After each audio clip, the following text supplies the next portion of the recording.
আগামী নির্বাচনে দিনের ভোট রাতে হবে না, বিভিন্ন দল অংশ নেবে, তাই এখনই ঐক্যবদ্ধ হয়ে দলকে শক্তিশালী করতে হবে, এমনটা বলেছেন বাগেরহাট জেলা বিএনপির সাবেক সভাপতি ও ২ আসনের সাবেক সংসদ সদস্য MAH সেলিম। বাগেরহাট সদরের ষাটগম্বুজ ইউনিয়ন পরিষদের মাঠে আয়োজিত নাগরিক সংবর্ধনা অনুষ্ঠানে প্রধান অতিথির বক্তব্যে তিনি বলেন, জেলা বিএনপি এখন ৫ থেকে ৬টি গ্রুপে বিভক্ত হয়ে পড়েছে। কোনো একক নেতৃত্ব নেই। যাদের রক্তের ওপর দিয়ে আজকের স্বাধীনতা, সেই ছাত্র জনতা আন্দোলনের শহীদদের স্মরণ করতে হবে। অনুষ্ঠানে সদর ও কোচো উপজেলার বিভিন্ন ইউনিয়নের হাজারো মানুষ উপস্থিত ছিলেন।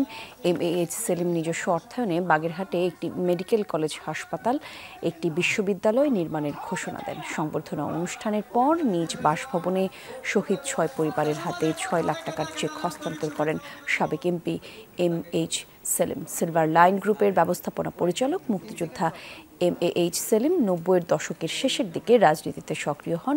২০০১-এ বাগেরহাট ২ আসন থেকে সংসদ সদস্য নির্বাচিত হন তিনি। আপনার মাগফিরাত কামনা করতে হবে। আমি মনে করি এই জায়গায় যারা আসছেন সেই জিনিসটা আপনারা সব সময় মনে রাখবেন।